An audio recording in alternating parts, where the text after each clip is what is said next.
Moi, je vis pour m'amuser et continuer à rêver. Moi, je vis pour l'amour. Je vis pour rire et partager. Bienvenue dans le podcast Feu intérieur. Le podcast qui t'aide à voir la vie autrement. Feu intérieur. Ensemble, on se connecte au moment présent et à cette flamme intérieure.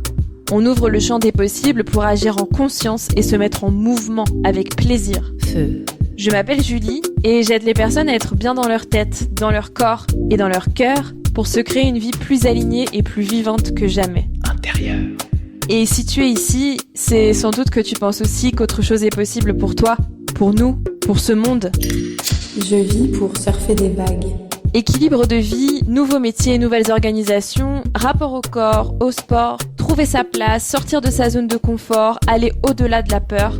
Je balaye ici toutes les thématiques qui m'accompagnent pour oser faire mes propres choix chaque jour et ainsi entreprendre ma vie. Moi, je vis pour ressentir de la joie. Dans ce podcast, on parle vrai, on met parfois les deux pieds dans le plat et c'est pas grave parce que ça fait du bien et qu'on est ensemble sur ce chemin. Feu. Alors mets tes écouteurs, ouvre ton cœur et viens te connecter pleinement à la vie.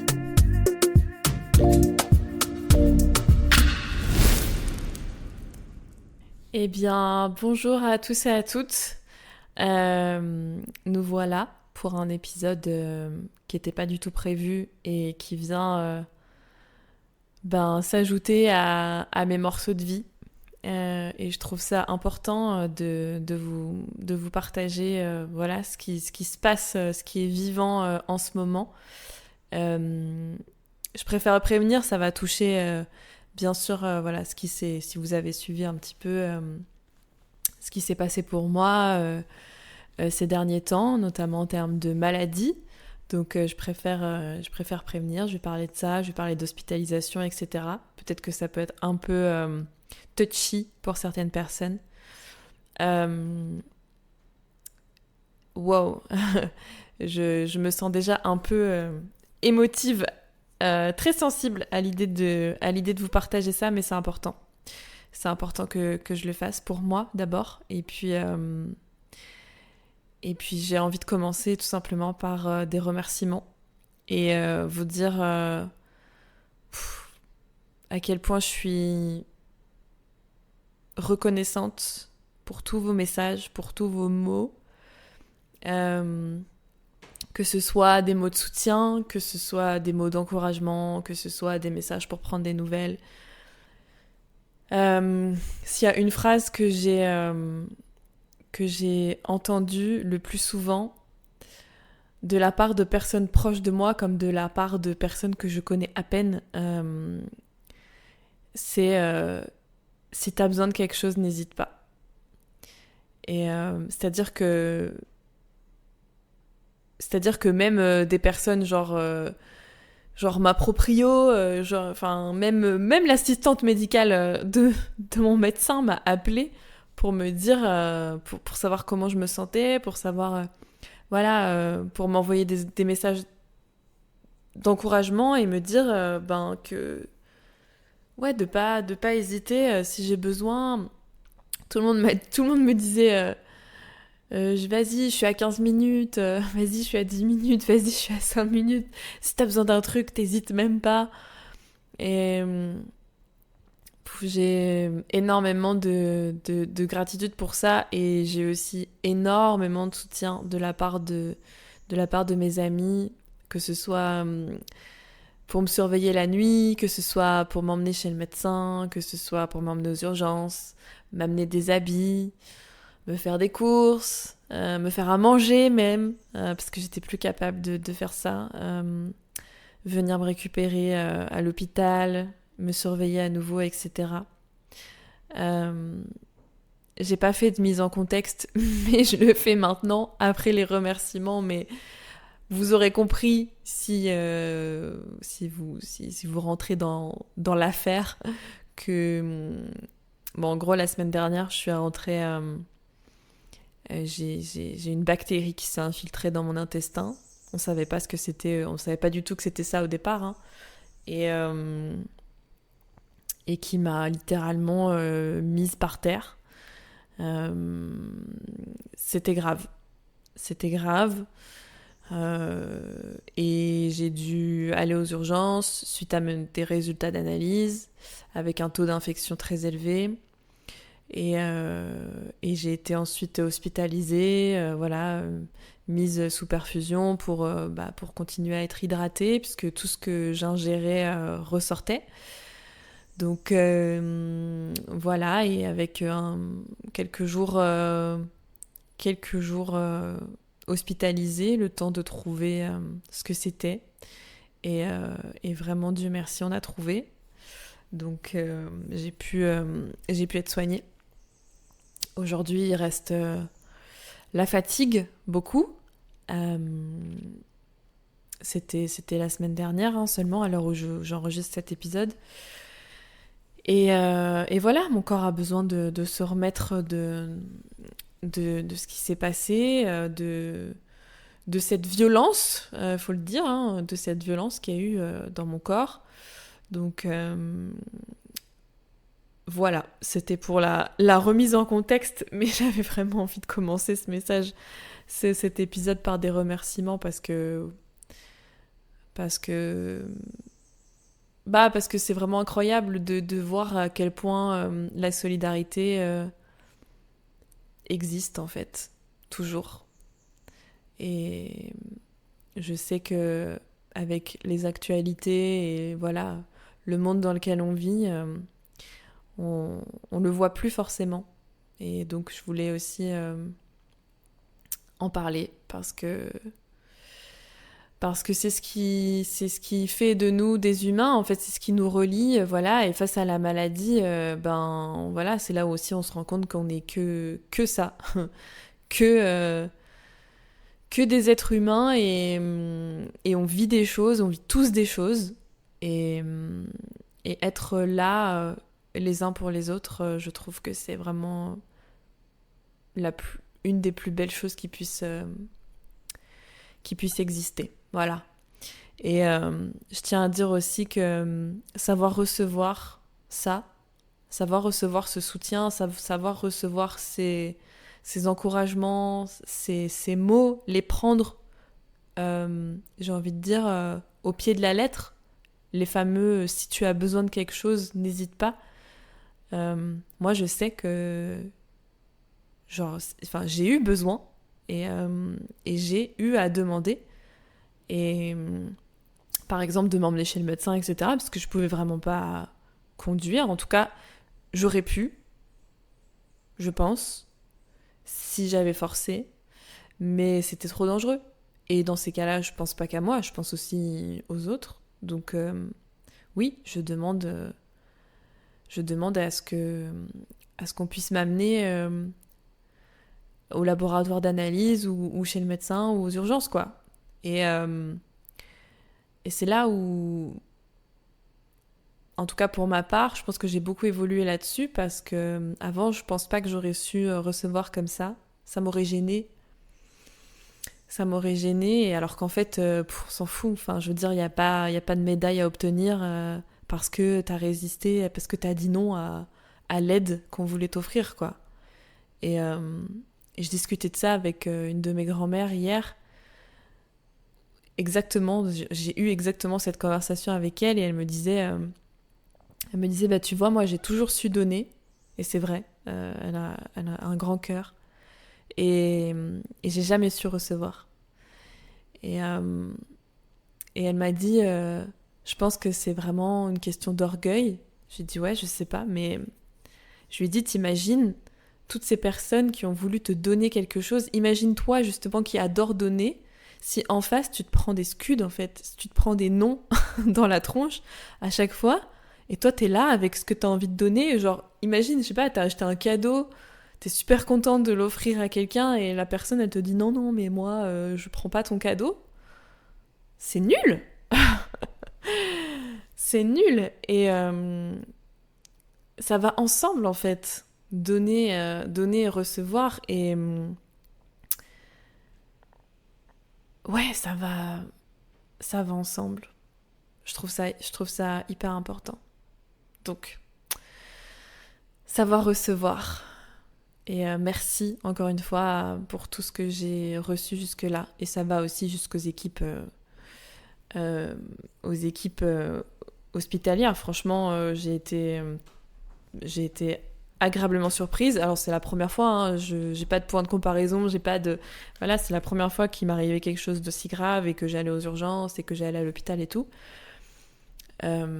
Mais j'ai beaucoup de gratitude aussi pour la façon dont j'ai été écoutée, traitée et guérie. Voilà, tout simplement. Ce que je voulais vous partager aussi, c'est une phrase que j'ai dite et que je pense, enfin que une phrase qui reste dans ma tête en fait, et que j'avais beaucoup en tête quand j'étais aux urgences, sur mon brancard. C'est que je me disais, Julie, si ça t'arrive là, c'est que t'es capable de le traverser. Et voilà, je pense qu'on traverse ce qu'on est capable de traverser. Et je sais pertinemment qu'il y a de ça, quelques mois, 1 an peut-être, j'aurais pas su gérer ça. J'aurais pas su gérer la douleur déjà. J'aurais pas su gérer peut-être le fait d'être seule aussi, même si bien sûr entourée de mes amis et tout, mais être seule, je veux dire, moi c'est mes parents qui ont toujours pris soin de moi quand j'étais malade, quand j'étais petite, et là mes parents se trouvent à 6000 et quelques kilomètres, et quand il se passe quelque chose d'important comme ça, ouais, en tout cas c'est l'enfant, je trouve, un peu en soi qui ressort, et où voilà, cet enfant qui a besoin qu'on prenne soin de lui, qui va être protégé, etc. par un adulte. Et en fait, je me disais, pendant que je traversais tout ça, c'est marrant parce que t'as plus ce besoin que ça vienne de l'extérieur. Tu peux te l'apporter à toi-même en fait. Tu peux t'apporter cette protection, tu peux t'apporter... encore une fois, je parle des moments où je suis seule avec ma douleur. Hein. Je parle pas des moments, comme je disais tout à l'heure, bien sûr que j'ai besoin des autres pour survivre. Comme à l'époque, quand on était en tribu et qu'on fonctionnait comme ça, en fait, en interdépendance, avec les uns et les autres qui viennent chacun partager et apporter des choses. Ouais, j'ai eu besoin des autres à un moment donné, mais en tout cas, sur le côté émotionnel, qui m'a ramené à l'enfant qui a eu besoin d'être protégé, et je pense que tout le chemin que j'ai fait jusqu'ici m'a amené à pouvoir vivre cette épreuve en mode je suis l'adulte dont l'enfant en moi a besoin, quoi. Et ça, je suis vraiment hyper fière de ça. Je suis hyper fière de ça, je suis hyper fière d'être entourée aussi de ma tribu, qui vient ajouter en fait tout simplement à ce que je m'apporte à moi-même. Et ça, c'est ultra précieux. C'est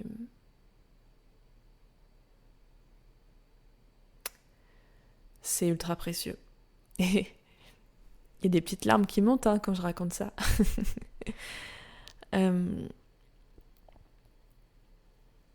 Et quand je parle de cette douleur que je ressentais, donc au niveau du ventre, hein, donc c'était au niveau des intestins, donc je vous laisse imaginer l'espèce de torboyau que ça pouvait être, les couteaux, l'effet lame qu'on te met qu'on t'enfonce dans le ventre, enfin voilà. Bref. Ouais, ça faisait mal. Ouais, c'était une des expériences les plus douloureuses que j'ai vécues. Et c'est marrant parce que... Enfin, c'est marrant, entre guillemets, hein. Mais là encore, je me dis, punaise, c'est fou, comme je l'aurais pas géré de la même manière auparavant. Je racontais ça à ma mère hier, je disais, tu sais, avant, j'aurais été tellement en mode combat contre la douleur, en fait. J'aurais été contre. J'aurais juré, j'aurais dit plein d'insultes quand j'avais mal. J'aurais essayé de sortir le plus possible de mon corps pour ne pas ressentir ce qui se passe. J'aurais... Ah ouais, En fait, j'aurais ajouté de la souffrance par mes mots, par l'envie de sortir de mon corps, de pas vivre ça, de pas accepter en fait, d'être dans le déni de cette... tellement ça fait mal. Et je sais que c'est un mécanisme normal, hein. C'est un mécanisme normal si vous vivez ça aussi quand vous ressentez de la douleur. Je pense aussi, il y a la maladie, mais je le dis toujours aussi dans mes cours, dans mes sessions en mouvement, dans mes sessions de sport. En fait, la douleur reste une information et après, c'est à toi de voir si tu décides d'en rajouter ou pas à cette souffrance, en fait, de rajouter de la souffrance à cette douleur. Par toutes les pensées qui peuvent t'arriver de bordel de merde, ça fait mal. Et toutes les insultes qui te viennent et t'as envie d'insulter même ton corps en mode fais chier. Et pour autant, je pense vraiment que en tout cas, ma gestion de la douleur, encore une fois là, c'est que moi, hein, et je raconte vraiment ce que j'ai vécu avec cette expérience-là et avec mon ressenti à moi. Mais je pense que dans ma façon avec tout ce que j'ai appris, dans ma façon de gérer en tout cas cette douleur, il y a eu un shift en fait, c'est clair, il y a eu un énorme changement avec comment j'aurais pu la gérer avant, parce que je l'ai pas gérée en mode combat, je l'ai gérée en mode amour en fait. C'est-à-dire que j'ai accepté. Et c'est là où je pense que j'ai goûté vraiment à ce que ça voulait dire le lâcher prise, quoi. C'est-à-dire qu'en fait, t'es là, tu peux rien y faire, t'as mal, c'est là, ton corps il est en train d'essayer d'expulser un truc qui est en toi, qui devrait pas être en toi, qui est en train de te ronger littéralement de l'intérieur.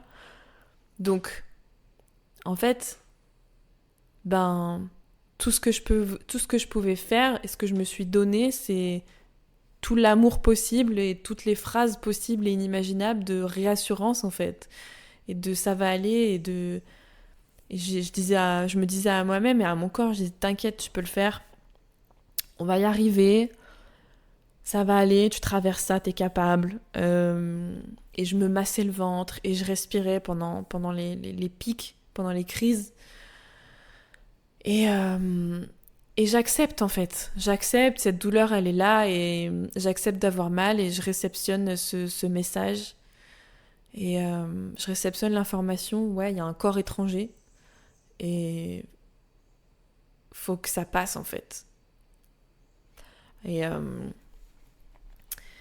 je m'étais aussi, je me souviens quand j'étais dans mon lit, j'étais pas encore... Si, je l'ai fait aux urgences aussi ça. Je mettais des fréquences vibratoires de guérison sur YouTube. Et j'ai même découvert qu'il y avait des fréquences vibratoires spécifiques pour certains organes.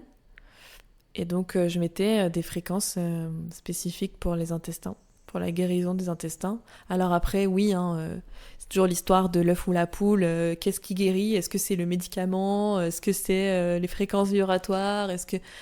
Je m'en fous en fait. Tout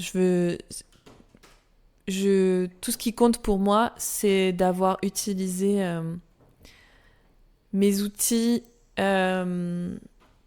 d'amour et de bien-être.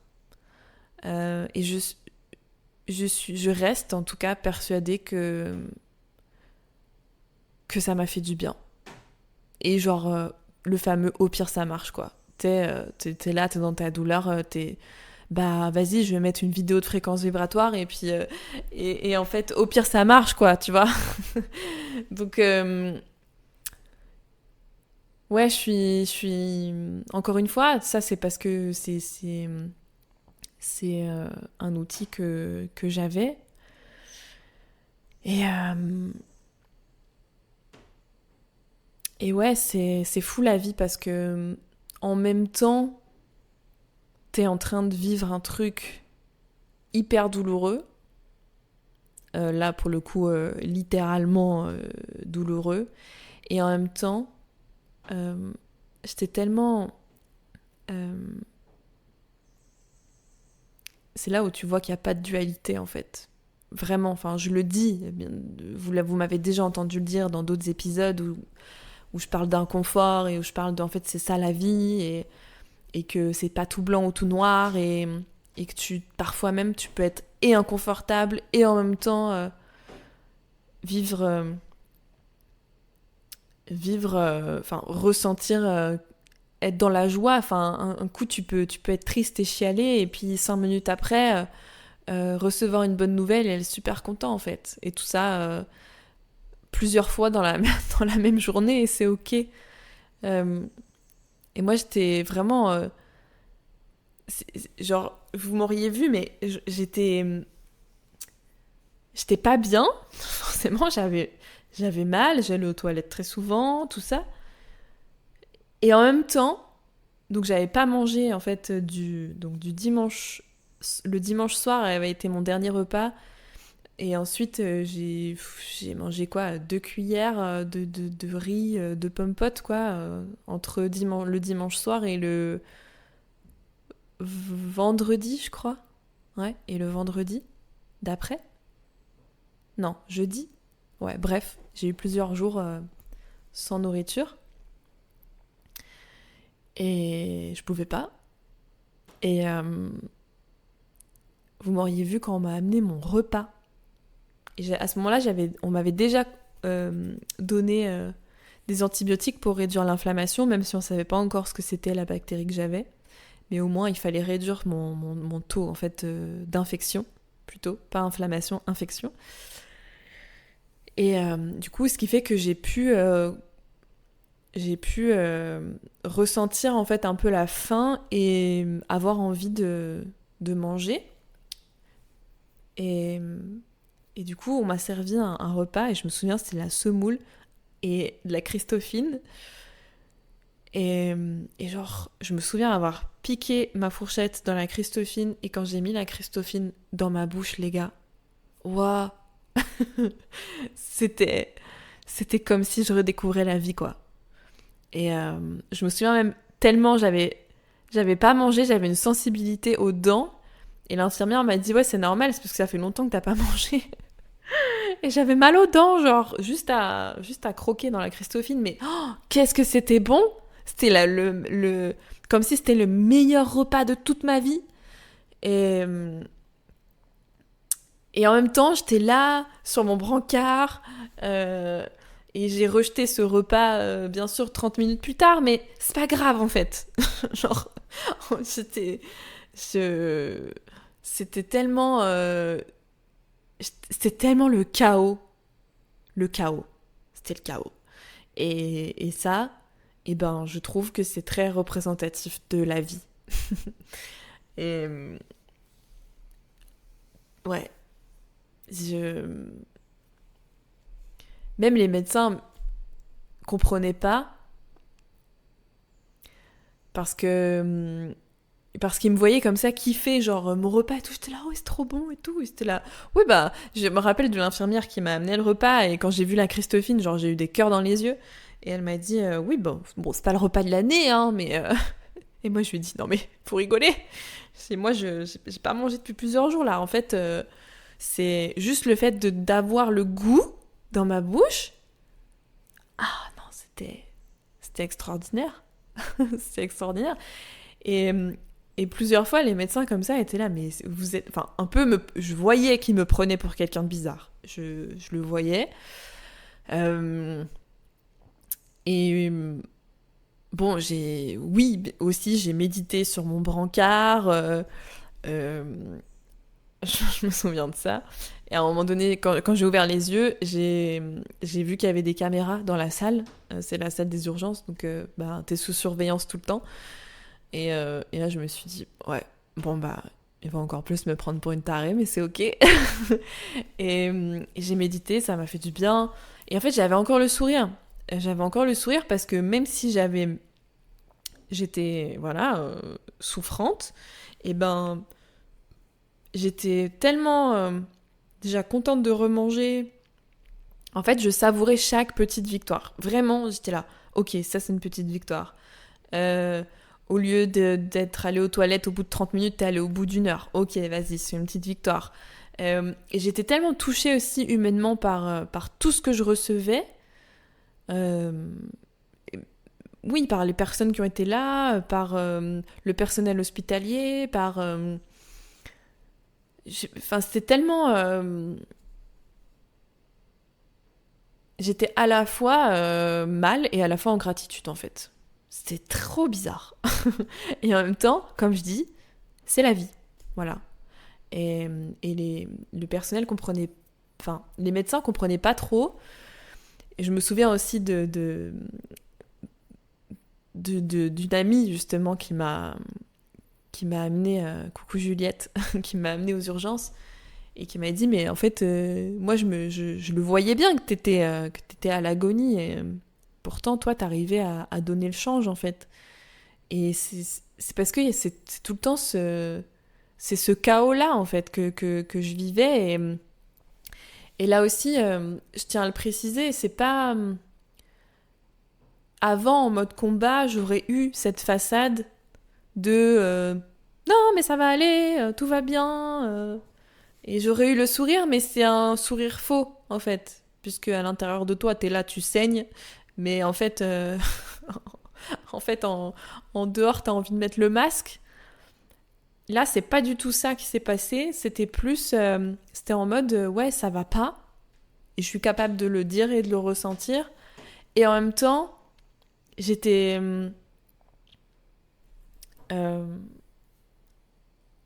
ouais, j'étais tellement touchée et en gratitude de plein de trucs, qu'on prenne soin de moi, que ci, que ça, que... en fait, j'avais cette force de vie. Voilà. J'ai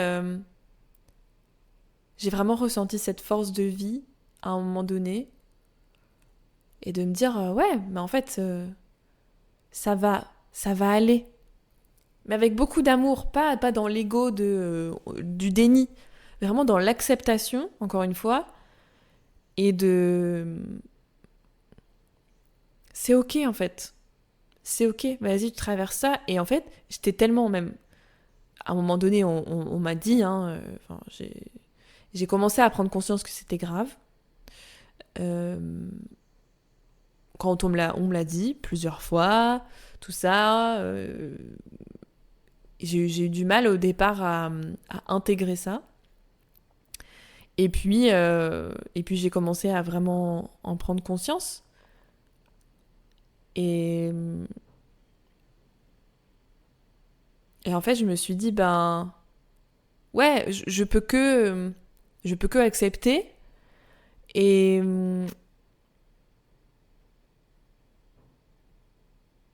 je me suis... Enfin, c'est pas que je me suis pas laissée...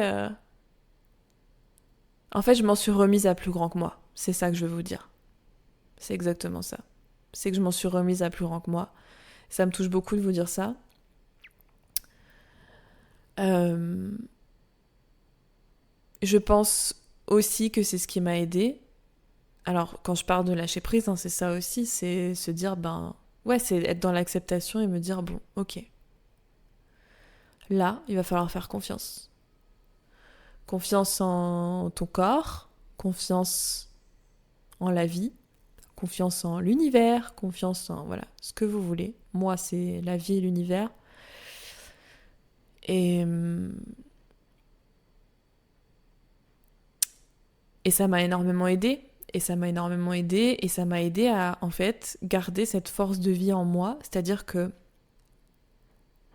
je me levais, Ça a étonné les infirmières en mode non, mais reposez-vous, couchez-vous. Non, en fait, là, j'ai envie de me lever. Et je bougeais mes hanches. Je faisais des 8 avec mes hanches. Je faisais des cercles avec mes hanches. Parce que c'est ce que je vous enseigne aussi, vous savez. L'énergie à libérer, ça part de là. Les tensions, etc. Et faire circuler, j'avais besoin en fait de faire circuler cette énergie et de donner de la force de vie à mon corps, tout simplement. Et je suis persuadée que c'est ce qui m'a aidée aussi, et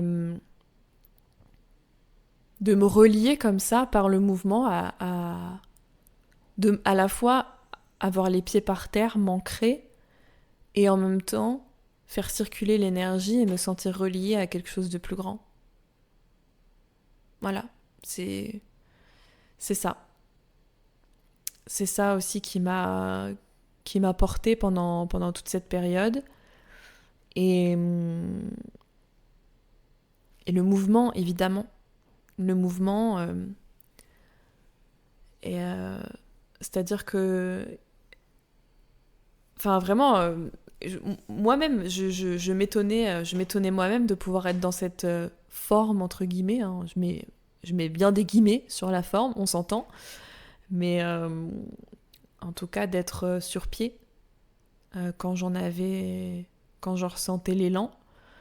Et c'est-à-dire que même pour me transférer des urgences à ma chambre d'hospitalisation, l'infirmière est venue avec un fauteuil. Et je lui ai dit, mais c'est loin. Et elle m'a dit, non, c'est à 5 minutes, quoi. Et je lui ai dit, mais on prend pas le fauteuil, en fait. Elle m'a dit, ah bon? Ah, vous voulez marcher? J'ai dit, mais le mouvement, c'est la vie. Et là, mon corps, il est endolori. Je sais pas ce qui se passe à l'intérieur. Heureusement, je vois pas, mais je sais que c'est grave. Bien sûr que j'ai envie de ramener la vie, en fait, à moi. Et donc, je bouge comme je peux, bien sûr. Je dis pas que j'allais pas faire un marathon, hein, mais c'était important de bouger. Voilà. On en revient toujours au mouvement. Et maintenant, c'est avec la fatigue que je dois apprendre à composer. Mon corps a besoin de repos, hein, pour se remettre, très clairement. Ça, c'est sûr. Je dors 9 heures par nuit, 9-10 heures. Je fais des siestes quand je ressens le besoin. Je suis très heureuse aussi de m'être offert cette vie-là pour pouvoir prendre soin de moi aussi dans ces moments-là. Et je l'écoute, en fait, mon corps, et j'en ai rien à foutre du reste. Je me donne l'autorisation, en fait. Encore une fois, j'ai pas de médaille à recevoir parce que je me remets super vite dans le quotidien ou dans le boulot. Là, si j'enregistre cet épisode, c'est parce que ça me fait du bien, c'est tout. Et c'est ce qui compte le plus. Et c'est un message que je vais vous faire passer aussi, parce que je sais à quel point on se met la pression et on peut très vite se remettre dans les rails de la vie, du quotidien, et s'oublier à nouveau, quoi. On traverse quelque chose de difficile, de douloureux, que ce soit médical ou pas, hein, d'ailleurs. Et puis, non, mais ça va aller. Allez, c'est bon, c'est passé. Hop, allez, on y retourne. C'est pas possible, en fait. C'est pas possible. Ça, c'est la boucle qui va recommencer, en fait, après. Donc on s'écoute et on se donne l'autorisation, la permission, et basta. Basta. Voilà ce que j'avais à partager. J'ai pas encore de conclusion à tout ça,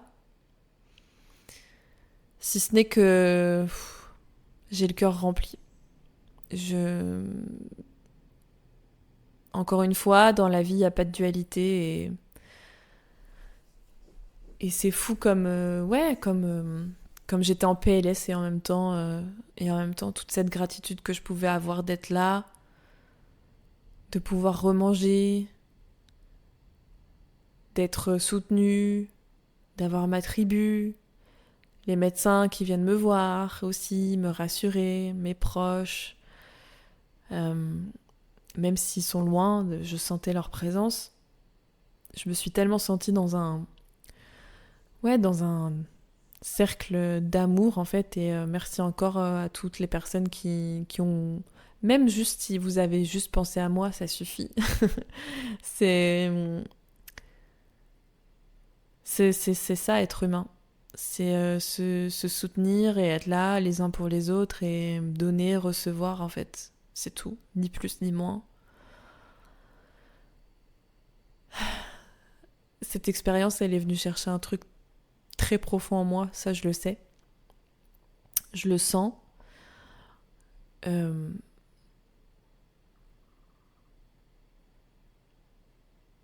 Peut-être qu'un jour je dirai merci. En tout cas, ce qui est certain, c'est que merci la vie. Et c'est important de l'honorer, et c'est important de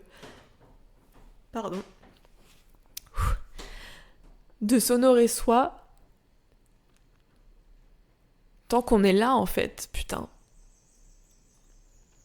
On sait pas quand est-ce que ça va s'arrêter. C'est ça le mystère de la vie. C'est ça qui fait peur et en même temps c'est ça qui fait qu'on est vivant. Et moi je suis vivante. Et si vous m'écoutez, vous êtes vivant aussi. Donc, vivez. Ouais.